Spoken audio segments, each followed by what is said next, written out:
Hello guys, this is the first tutorial related JavaScript array. I know you are already familiar with JavaScript data type, string data type, number data type, boolean, array, object, null. But array is one of the most important data type in JavaScript. So let's try to understand what is array. As you can see, here we create a variable where x assigned with 15. In this variable, we save only one value. I want to save multiple value in a variable.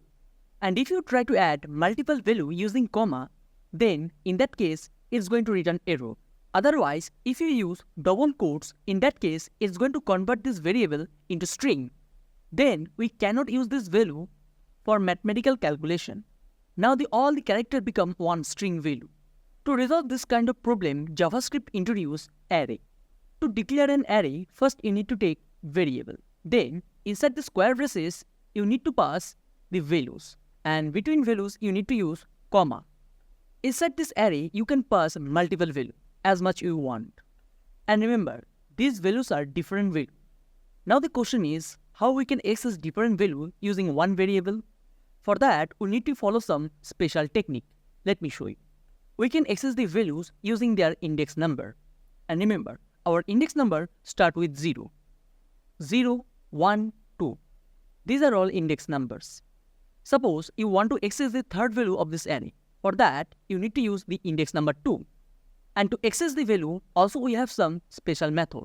So let's start the practical and see how we can use it. As you can see, side by side, I open my Visual Studio Code editor and my browser using Live Server extension. And I already created a HTML document named index.html.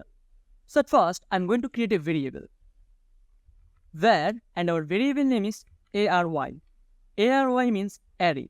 You can take any variable name. Then inside the square braces, I'm going to pass some values. And here I'm going to pass some numeric values. 10, 15, 20. Let's add some more value. 25, 30. And then after, I'm going to use semicolon. And now I want to print this variable in my document.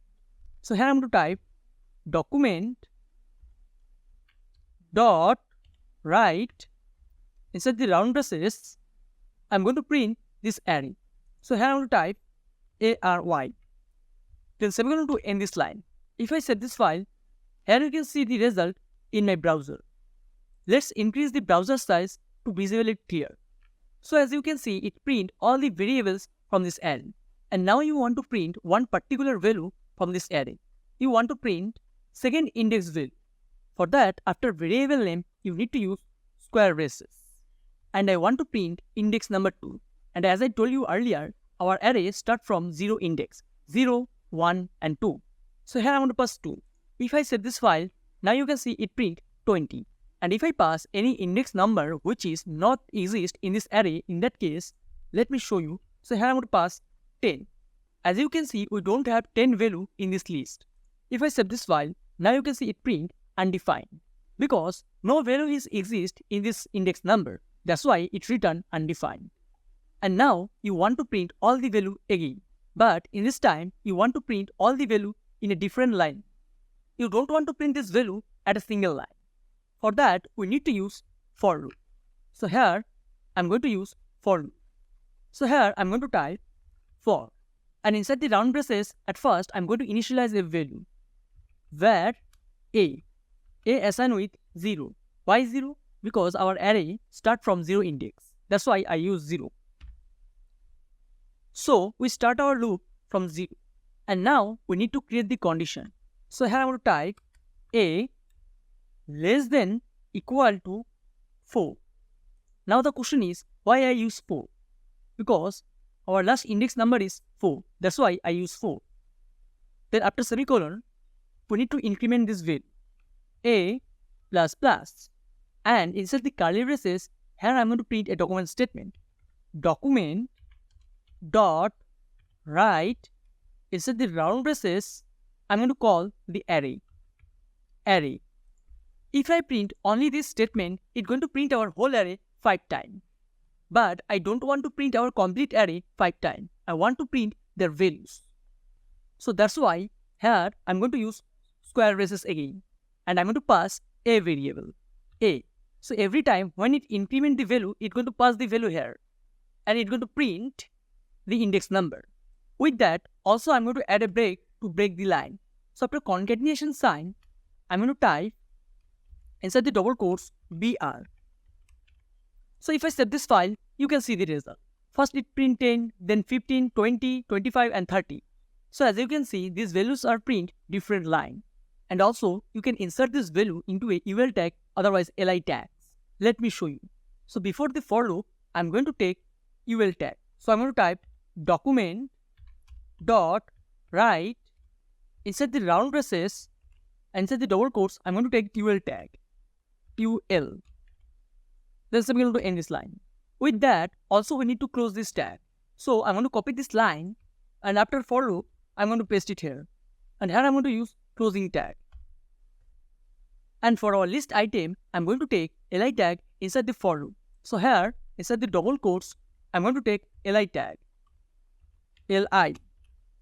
And then I'm going to use concatenation sign. And also we need to end the li tag after br tag. So I'm going to copy the li tag from this place. And here, after br tag, I'm going to use concatenation sign again. And then I'm going to call the li tag. And I'm going to close it.